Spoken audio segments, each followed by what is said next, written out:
We are ready to go. Thank you, everyone. At this point in time, welcome to the Youth Commission for March 26th. I'd like to turn over the meeting to Commissioner Ray Diaz. Thank you, Recording Secretary. So to start off the meeting, we have a memo, so I'm going to read it out loud. In accordance with California Governor's executive order regarding the Brown Act and guidance from the California Department of Public Health on gatherings, this meeting is taking place entirely by teleconference via Zoom. The council chambers is closed. The public is accessing the meeting via the Santa Ana YouTube channel. Okay, hold on. Can you pause, please? Huh? What's happening with the? Is anyone hearing the duplication of what he's saying? I'm not. No. Okay, do you have, sorry about that. Does everyone have their only one device on? Okay. Okay, maybe it's only me. Continue on, thank you. Ms. Rudolph? Continue with that. Mm-hmm. Ms. Rudolph, I don't know if it's because I had to join on my computer since my tablet doesn't want to connect to the hotspot. Okay. Well, the rest of us seem to be fine, so there must be just a strange. It's just me, I'm strange. Go for Yeah. it, sorry. And Mr. again, that happened to Diaz. Sarah, our clerk last night too. So who knows? Right on. I'll go ahead and finish the statement. The commission members and I, along with the executive director, recording secretary, and city staff are in different locations. Please bear with us as the technology may disrupt the flow of the meeting. Good afternoon, everyone. I'm going to go ahead and call to order the March 26, 2021 Youth Commission special meeting. Will the recording secretary please call roll? Thank you, Commissioner. Commissioner Jacqueline Mangler, Present. Commissioner Andranela Ordonez, Here. Commissioner Isabel Ortega, Here. Commissioner Alessandra Weezer, Here. Commissioner Cielo Echegoyen, Present. Commissioner Mia Verdin, Present. Commissioner Ray Diaz. Present. You have a quorum, Commissioner. Perfect. Thank you. So if I can have all of you, wherever you are, if you can stand, please stand and join me for the Pledge of Allegiance, and go ahead and as follows. I pledge allegiance to the flag of the United States of America and to the republic for which it stands, one nation, under God, indivisible, with liberty and justice for all. Thank you for participating in that. I'm going to go ahead and first order of business is to welcome our newest commissioner. Congratulations, Mia, on your recent appointment. We welcome you here to the Youth Commission, and we're happy to have you. So go ahead and snap fingers, round of applause. Welcome, welcome, welcome. So we do have one presentation on the agenda regarding the general plan update presented by Melanie McCann. So I'm going to go ahead and turn it over to Melanie and city staff to go ahead and provide us with that presentation. Great. Thank you for the opportunity to be part of your meeting, Youth Commission, and nice to meet you all informally. So my name is Melanie McCann, and I'm with the city's planning division. I'm part of the advanced planning section. And today we just wanted to give you a really brief overview of the general plan update. With a show of hands, how many have heard of the general plan update along your way? Anyone? Great. So this is a little bit. Okay. Well, this is a good opportunity then to share and involve you in that. So don't you love this picture? Okay. Can you move the, I don't have control over the PowerPoint. Could you move the next to the next slide? Great. So all the beautiful pictures you see below each represent a different element or a different topic. And each of those are elements of our general plan. So they cover different things like land use, where you can build different types of land uses. They cover urban design, how to make it look and feel beautiful, if you will. It covers open space, which I'm sure a lot of you are interested in. It covers safety. So each of these books or chapters are include policies, vision, programs to make the quality of life for our community as best it can be. It's a long-term document, so the one that we're updating now is supposed to be a vision for us through 2045. And again, the document or the book is to be a guide for not only the physical development of our community, but the overall quality of life, the economic health, and the overall sustainability and health of our community. So we've been working on this for the last few years, and we've had a variety of outreach activities. And just for one quick second, the words that you see at the bottom of the screen are the words or the themes that came out of our early outreach with the community. I'm not sure if any of you were involved in any of that, but what came out as was the core values were culture, sustainability, health, education, and equity. So as we went forward to draft each of these documents, these chapters, we made sure that the policies and programs connected with these values so that we're, as we go forward, we remind ourselves to be true to what the community has said is their core values. So if we can go to the next slide. So a few years ago, the state legislator in their wisdom said that whenever a city updates this kind of plan, we need to include what's called environmental justice. And it's now become required when you do a major update. And it asks that you do additional outreach and identify first your disadvantaged areas. If we can go to the next slide.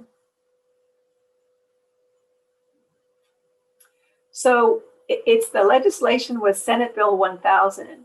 And what it requires, and don't you love this beautiful picture of your park? It's awesome. But what that law requires is that cities like ourselves, when we update our policies, that we need to look at our disadvantaged communities in order to, one, reduce the risk of unique and different health risks. We need to look at ways to promote civil engagement, community engagement in the public decision-making process.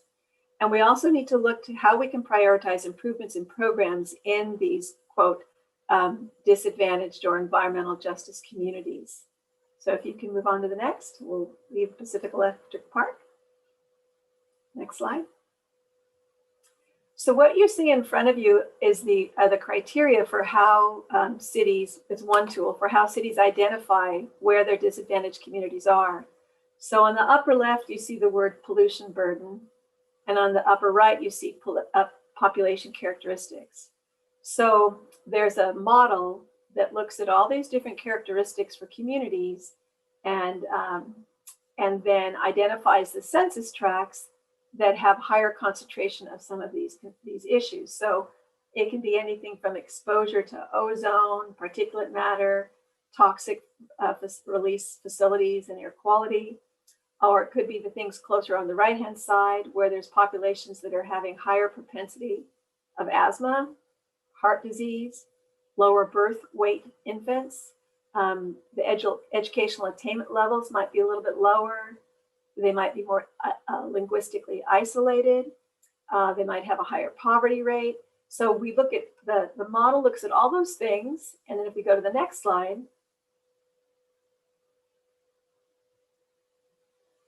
these are called our indicators. It basically takes all of California and it ranks the areas. So you can see Santa Ana's boundaries. And so it combines all the scores from the things you just looked at and identifies them from lowest to highest as far as burden related to those concerns. And it ranks all the census tracts. So all these little boundary lines are census tracts. And it ranks everything that's between 75 and 100% scoring on those values. And anything in that range is considered a disadvantaged or environmental justice community. So you can see in Santa Ana, it's the darker red, the deeper orange. Those are the areas that are considered our areas that have a little more disadvantage from environmental or socioeconomic kinds of issues. Next slide.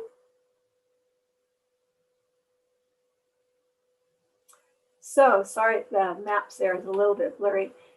So what we are embarking on now is we've drafted those elements that we mentioned before, but there was been an interest. Sorry, my video keeps coming up. There's been an interest and direction from council to go back and do a little bit more and have more conversation with these areas that are in the pink color. Those are our disadvantaged areas, and they include essentially 21 neighborhoods and 17 census tracts. And you see some of the names here on the bottom left. I'll just pause for a second to have you all kind of look at the neighborhood list and see if you happen to live in one of these neighborhoods.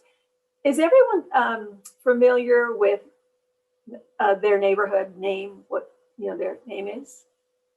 And if you're not, feel free to contact later.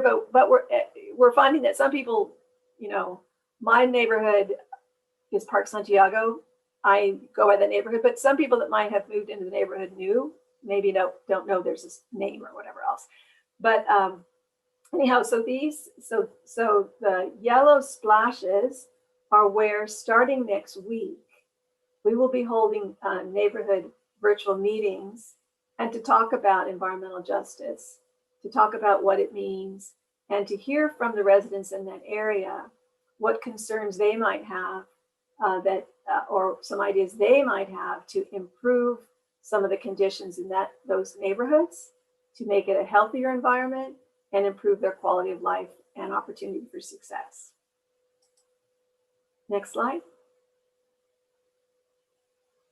So as part of that outreach, we're happy to say that we just went live with a survey, and that survey will be open through May. So we encourage all of you to take the survey, encourage your friends and family to take the survey. It's available in English, Spanish, and Vietnamese.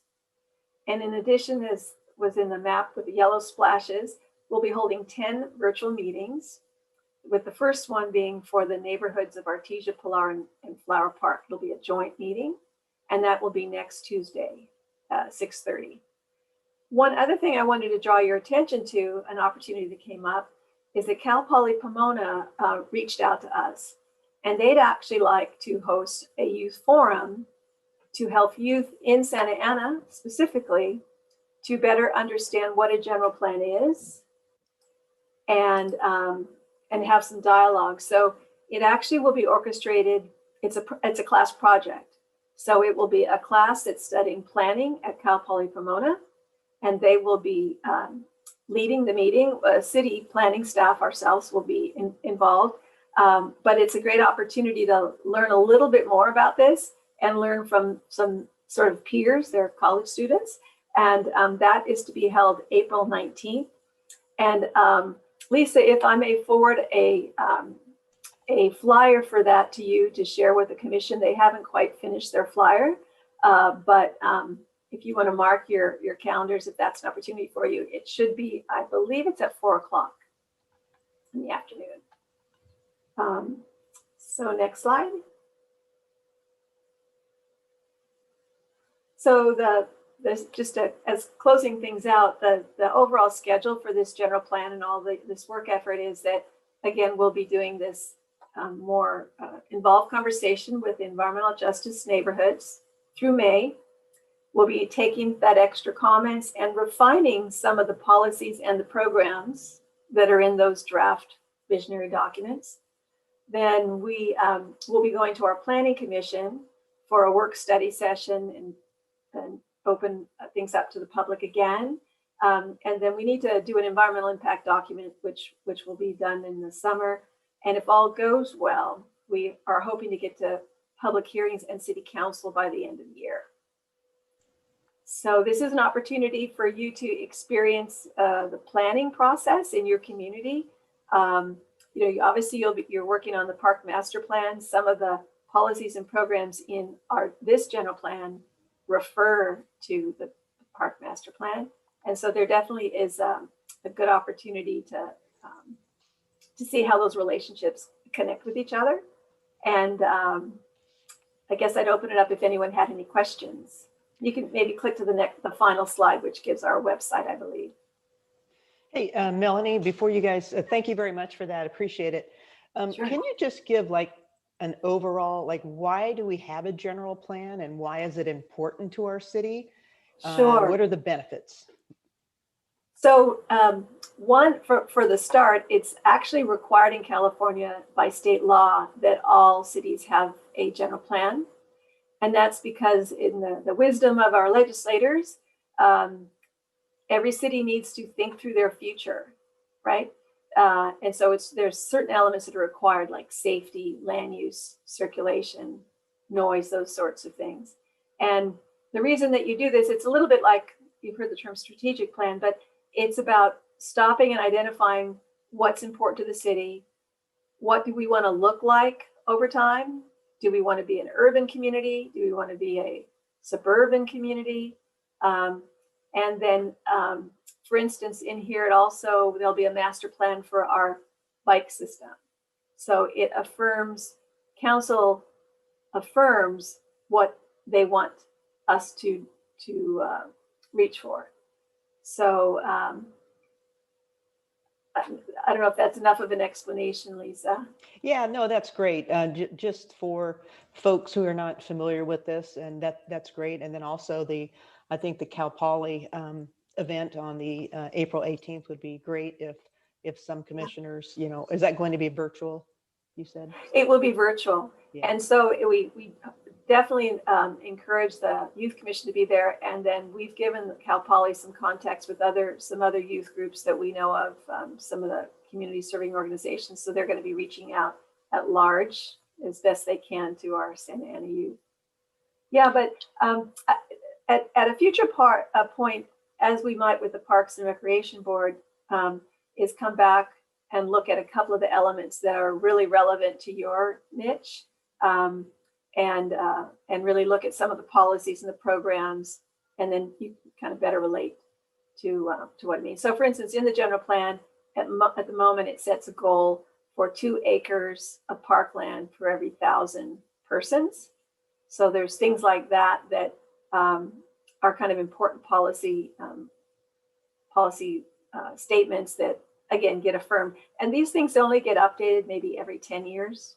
So it's something that you take the time, you get the community's input, and you keep, it's kind of like, what do you all want to be when you grow up, right? Kind of changes over time sometimes. This is, what does Santa Ana want to look like and be? What kind of community and identity do we want to have over time? And this helps to clarify that.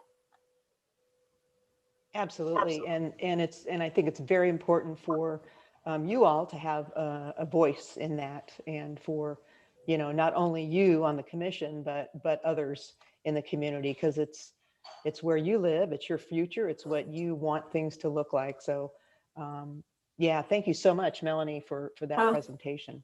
Right. Thank you for providing us the opportunity. Thank you. Does the commission have any questions regarding the presentation? Yes, I have a question. Go ahead, Commissioner Manguilar. Hi, Ms. McMahon. I'm Jacqueline. Hi. I had a question about the outreach portion. What are we doing to make sure that the citizens who live in these neighborhoods know about these virtual meetings? How would they know about it? 1, and 2, what about the citizens who don't have access, to a computer, to a hotspot like we are so fortunate to have? And 3, what can we do to help? Oh, wonderful. Those are all awesome questions. So what we've done, for instance, Artesia Pilar and Flower Park, which are the first ones, we've actually mailed a physical flyer to each of the property owners and the residents. That was mailed 2 weeks ahead. We're committed to mailing those out 2 weeks ahead of the forum. And it's trilingual. So it's Spanish, English, and also Vietnamese. So that's to reach out, hopefully to capture everyone.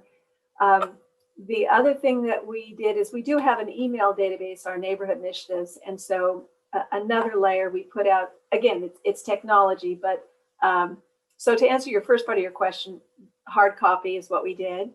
And then I'll stick with the non-technology for the moment. And then we work with the neighborhood leaders, and we're actually putting, they're out there now, yard signs, nice bright yellow, that say neighborhood meeting, such and such a day.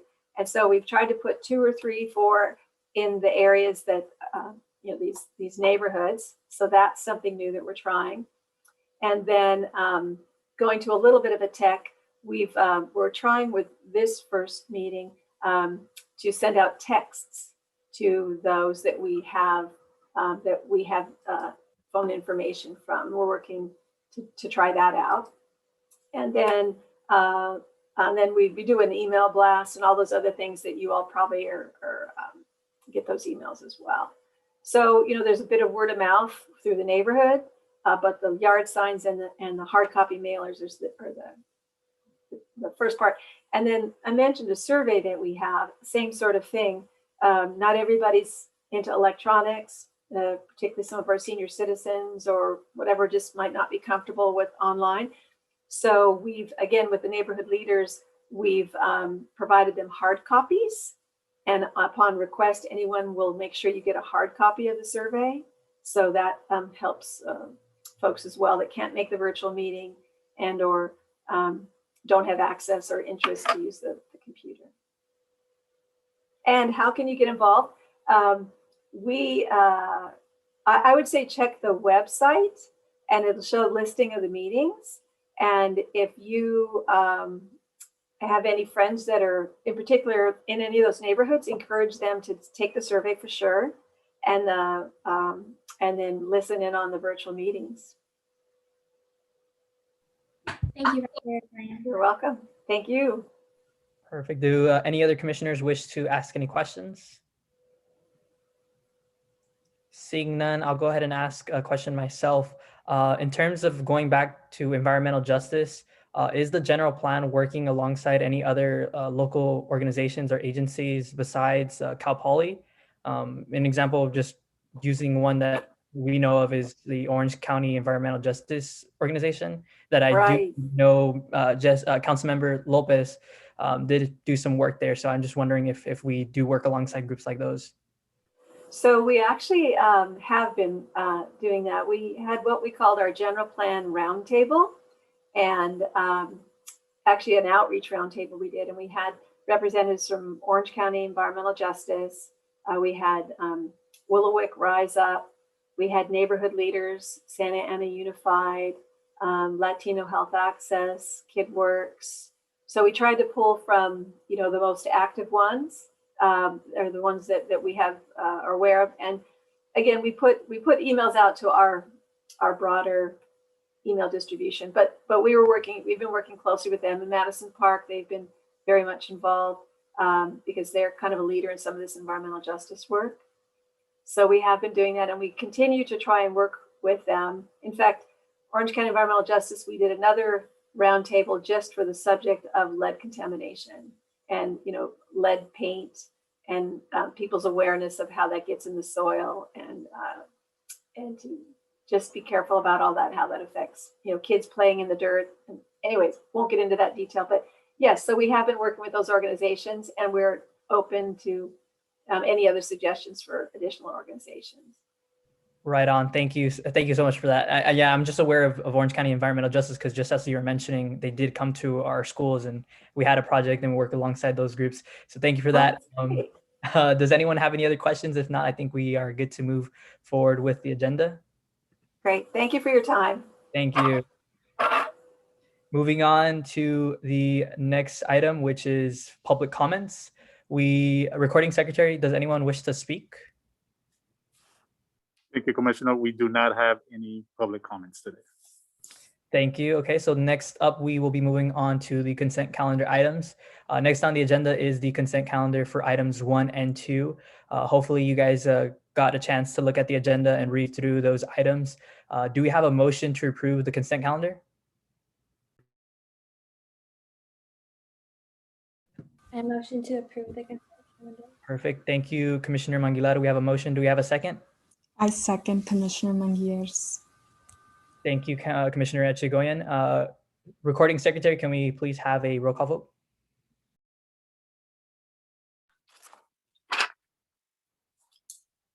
Commissioner Mangilar, Yes. Commissioner Ordonez, Yes. Commissioner Ortega, Yes. Commissioner Weezer, Yes. Commissioner Echegoyen, Yes. Commissioner Verdin, Yes. Commissioner Diaz. Yes. Perfect. Thank you for that. Okay, moving on to the next item on the agenda, which is the business calendar. Tonight, we do have one item, which is the election of the Youth Commission officers. I will turn this over to the recording secretary to take us through the election process.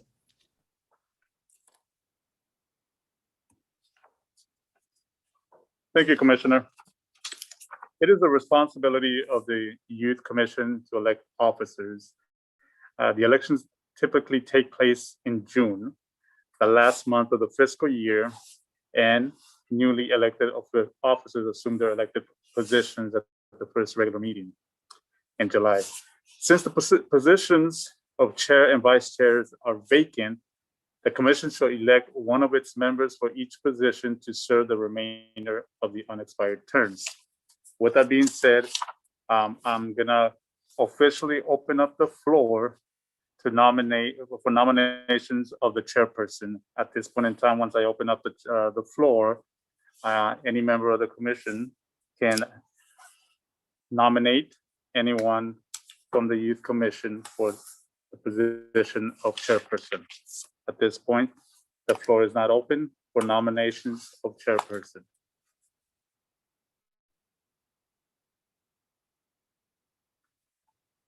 Would anybody like to nominate anybody in the commission? I nominate Commissioner Diaz for chairperson. Thank you, Commissioner Levin.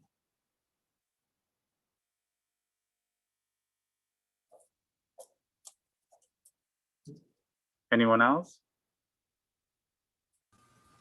I second Commissioner Ortega's.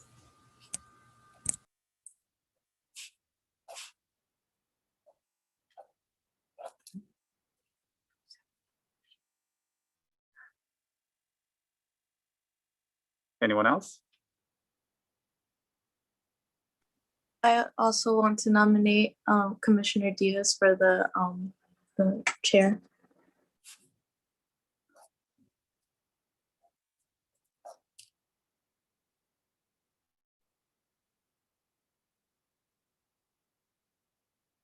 Anyone else?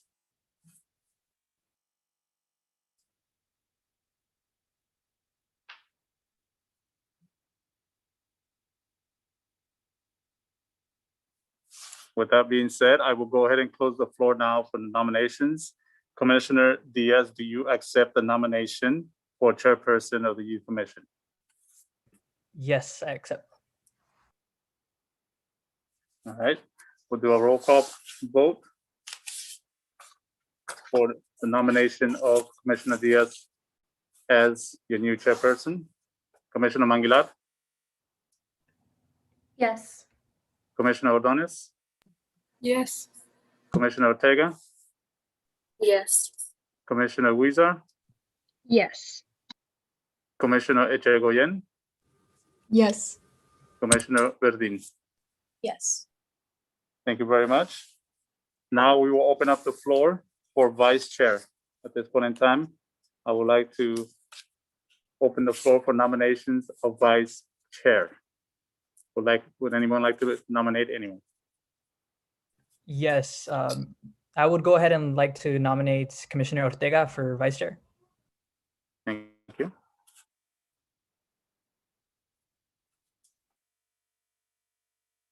I would like to second that nomination.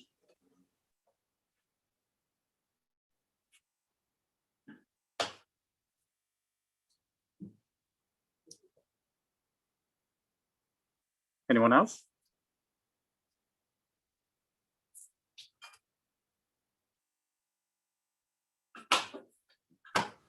Okay. I support Commissioner Ortega as vice chair.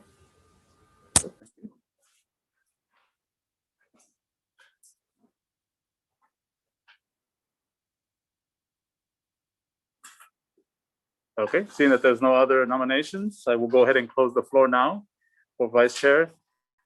Commissioner Ortega, do you accept the nomination for the Vice Chair? Yes, I accept.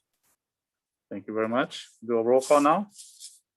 This is for Commissioner Ortega as the Vice Chair of the Youth Commission. Commissioner Manguilar, Yes. Commissioner Odonis, Yes. Commissioner Huiza, Yes. Commissioner Echegoyen, Yes. Commissioner Verdin, Yes. Commissioner Diaz. Yes. Great. Now, with that being said, new chairperson is Mr. Commissioner Ray Diaz, and Vice Chair is Commissioner Isabel Ortega. Thank you all. Appreciate that. Perfect. Thank you guys so much for that. Thank you, Recording Secretary, for putting us through that process. Next on the agenda is informational items. No action is needed from the commission on these items. However, this is the time for city staff to provide a brief summary of the reports and then for commissioners to ask questions. So I'm going to go ahead and turn it over to the Youth Commission liaison to present the report. And after that, we'll go ahead and open the floor for questions. So go ahead and take it away, the Youth Commission liaison. Good afternoon, commissioners. Hopefully everybody can hear me okay. I'm having difficulty with the video, so just bear with me a second. But as mentioned, I'm just going to walk you through a brief summary of the liaison report that you received as part of your packet. So we're going to go ahead and get started with the recreation and programs and services section. There, as you'll see, we are informing you as to the fact that the youth sports program is continuing and now offering the girls basketball clinics at Centennial Park. Those are scheduled to begin this coming Monday.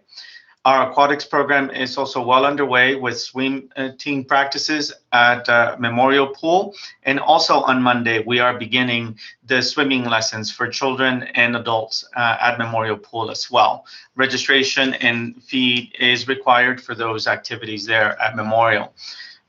We are continuing offering our youth life skills and drug prevention virtual programs. These are weekly educational sessions, and they are being offered to elementary, middle, and high school students.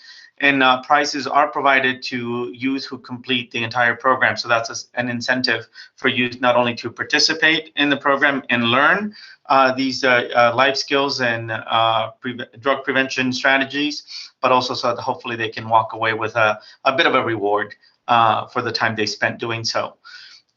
You had also previously requested for a summary of our request for proposals for the youth programs and services RFP that was sent out late last year.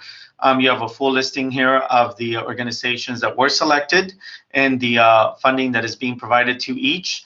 All these new and exciting programs and services are to be begin to be provided as soon as the agreements are signed by the city and the providing organizations. And these programs and services should be offered to Santa Ana youth through the end of 2021. Lastly, for this section, we just have a quick update for you on our senior programs and services. As you can see, we continue to provide our weekly frozen meal service at both of our senior facilities. That is combined with our monthly commodity distribution, as well as the activity books and the craft kits that we provide to each senior. Also, in February, we were fortunate enough to receive a donation of friendship bouquets. These are flower arrangements that were distributed to 350 seniors in the month of February, and that made them feel very appreciated and special. But also, most importantly, what we continue to offer is the opportunity to vaccinate our seniors. We had another round of vaccinations in the month of March, where a total of 1,385 seniors received their first round of vaccination, with their second round to be scheduled for the month of April, and we'll provide you with an update then. This is so far the information we have for you on the recreation programs and services section. Moving on to parks and facility renovations and capital projects. We are excited to inform you that we are in the process of installing new restroom facilities at Thornton, Madison, Memorial, and Cesar Chavez Campesino parks.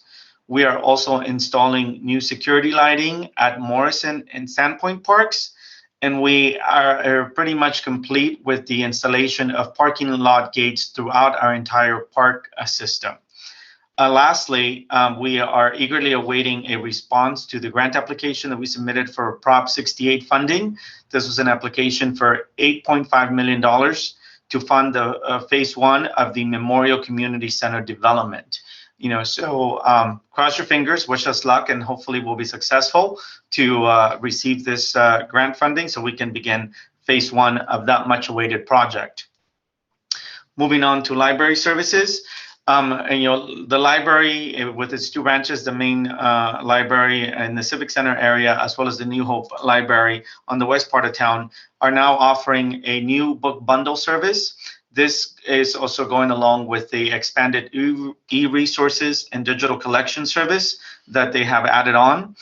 They're also providing free books courtesy of the Friends of Santa Ana Public Library. And those free books also come along with a voucher for another free book, so that when the library reopens, then anybody that receives a free book now can walk into the library and request their other free book once the library opens. Also, they continue to provide their monthly virtual and Take It and Make It programs that have been very successful from, again, both branches of the library. And then you have a summary of plenty of the other services and upgrades that they are currently working on there at the library. Moving on to the zoo. The zoo is providing us with updates as to the recent animal transfers that they've conducted with other zoos within the country, as well as then the exciting news of the new birds that they have added to its habitat. The zoo is also excited to finally be reopened to the public, while also managing to continue to undergo the much needed renovations and improvement projects that have been going on for the past year. Also, volunteers are excited to be back and working at the zoo, as well as then the Eagle Scouts that have been working on their projects. They have now resumed working on finalizing those projects at the zoo. And lastly, for everybody's enjoyment, the zoo rides are back in operation. So that is a great attraction, for families that visit the zoo, and it's a great resource of revenue also for the zoo operations. So that pretty much gives you a summary of our report. You have more details within the report itself, but I'm also happy to answer any questions you may have at this time. Perfect. Thank you for that report. Does the commission have any questions regarding the report just read out loud? Seeing none, I'll go ahead and ask a couple questions that I do have. Going back to park renovations, I am aware of folks in my community and in my ward, and even at the city council meetings where public comments were made about handball courts and the basically neighborhoods getting rid of them. Just asking questions on the logistics and how that goes. And I'm wondering if the Youth Commission can be a part of those conversations, whether or not like handball courts are taken down from certain parks. I'm sure Ms. Rudloff will provide a much more educated answer on your question, Commissioner. Yes, thank you.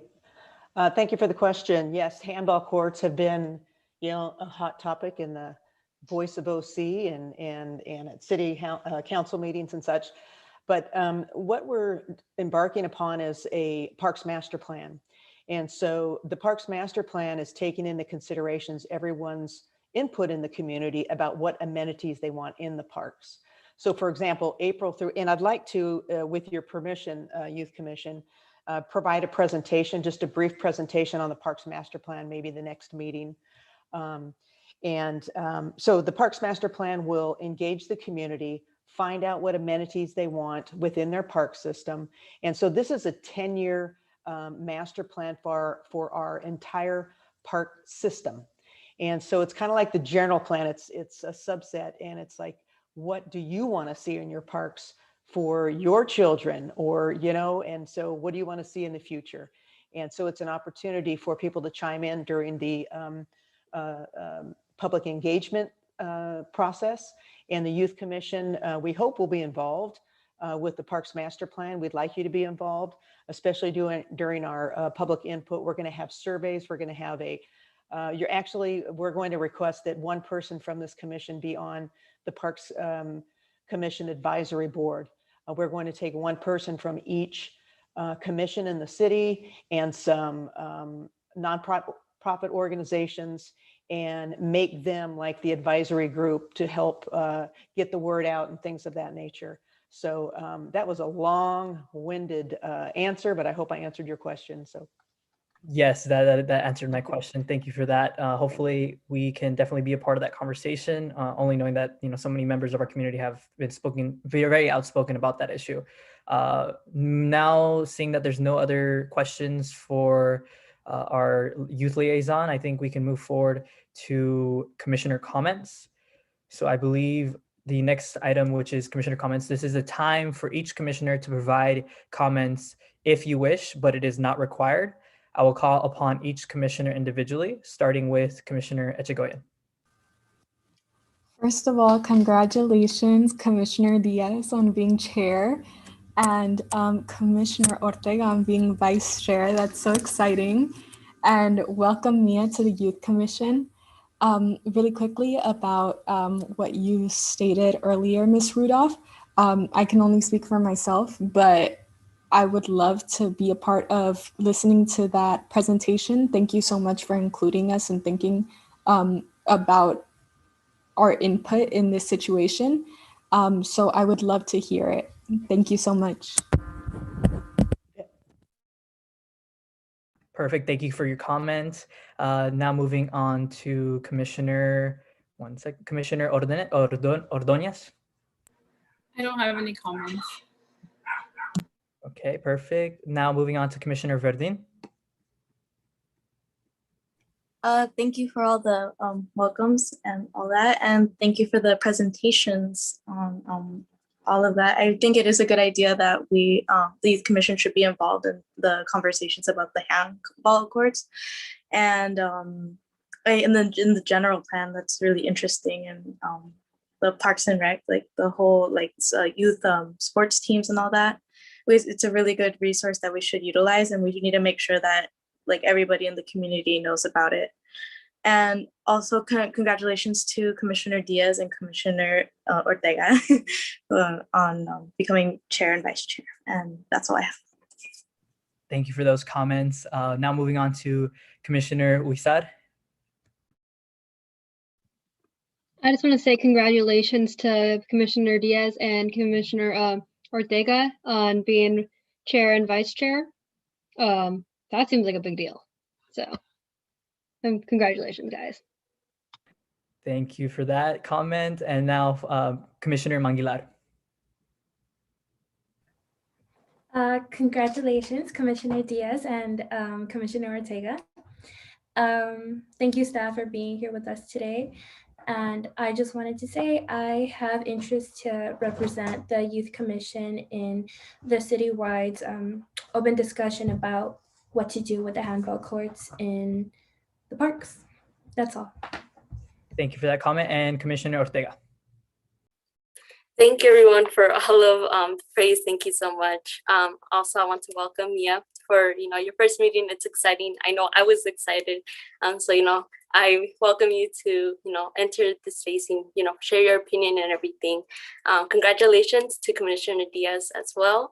And I also want to, as fellow commissioners have said, I would like to hear that presentation and hear more about the topic itself and what is going on with the master plan of the park section. And I also really like the idea of us being able to be part of these commissions in order to provide a voice of the youth in the commissions, just to provide our input in these spaces, which I think is really crucial. So thank you for that opportunity, and that's the end of my comments.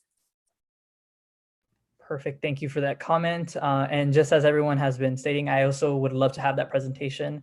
Thank you for bringing that up and also wanting for us to be a part of that conversation. Again, thank you guys all for your comments today. And thank you for the congratulations. Very much appreciate it. It's an honor. I will definitely take this to heart. And I just want to start off by echoing some of our community leaders regarding concerns and growing fear with the rise of hate crimes and violence, specifically in regards to the massacre that took place in Atlanta, Georgia, and has been taking place for over the past year. As the Santa Ana Youth Commission, we act as an advisory board to the City Council with regards to anything pertaining to youth, which in the simplest form is essentially youth representation within our local government. Now, I think I can speak for a lot of people within our community that we must always condemn these vicious acts of violence, of hate, period. And for today to put on the record that the young people of the city of Santa Ana stand in solidarity with the Asian community in the fight against these acts of violence. We also stand united as one for our beloved street vendors. I want to call on our colleagues, friends, and families to continue to spread awareness about anti-Asian violence and continue to support our neighbors and our street vendors locally. Support within our community that allows victims to not be afraid of reporting such crimes. I urge the youth to come out and support at the Santa Ana Unity Stance this Saturday, March 27 at 10 a.m. on the corner of Bristol and Edinger in support against attacks and murders of our beloved street vendors. I'm very proud to call Santa Ana home and proud that our city is such a diverse city that's full of rich culture. My family and I have called Orange County home for a very long time now, and to continue to see young people come in droves to support one another against injustice speaks volumes to this city and the leaders it's creating. So I did want to comment on that, and I want to commend the City Council for speaking out on these issues, especially Councilmember Fan, who has been very vocal about what's been going on within our communities. To quickly dive into recent developments within our city council, I do want to comment and say I am pleased to see our elected officials stand up for essential workers and fight for ensuring equity in vaccine distribution.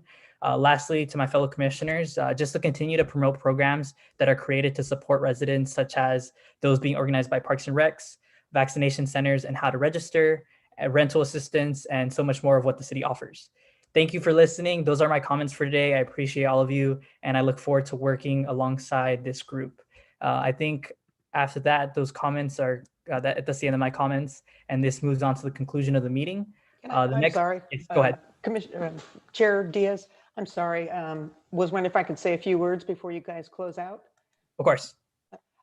Hey, I am just impressed with all of you and so excited that we have this caliber of a commission.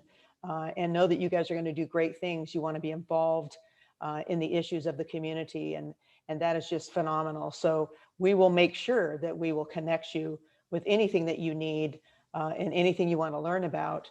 And so I think we talked about it last time to bring kind of a presentation each meeting, and we can pick those out, but please tell us if you would like a presentation on anything around the community, around the city, and then we can organize that for you. So again, congratulations everyone, and Chair Diaz and Vice Chair Ortega.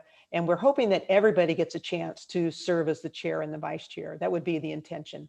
So, and we want you to get the experience that you want from this commission. So very impressed with you guys, and look forward to the great things you're going to do. And we're here to support you. Thank you. Thank you. I believe this is the conclusion of the meeting. The next special meeting is scheduled for Friday, April 23rd, 2021 at 3 p.m. Is there a motion to adjourn the meeting? I motion to adjourn the meeting. I second that. I second. Perfect. Thank you. There is a motion by Commissioner Manguilar, and there is a second by Commissioner Echegoyen. Recording secretary, can you please call roll vote? Commissioner Manguilar, Yes. Commissioner Ordonez, Yes. Commissioner Ortega, Yes. Commissioner Weiser, Yes. Commissioner Echegoyen, Yes. Commissioner Verdin, Yes. and Commissioner Diaz. Yes. Perfect. That concludes the meeting. Meeting adjourned at 3:52 p.m. Thank you, everyone. That was a very productive meeting. Have a Thank you nice all. day, everybody. Thank you. Good job, everyone. Have a nice weekend. Thank you guys. Take care. Bye.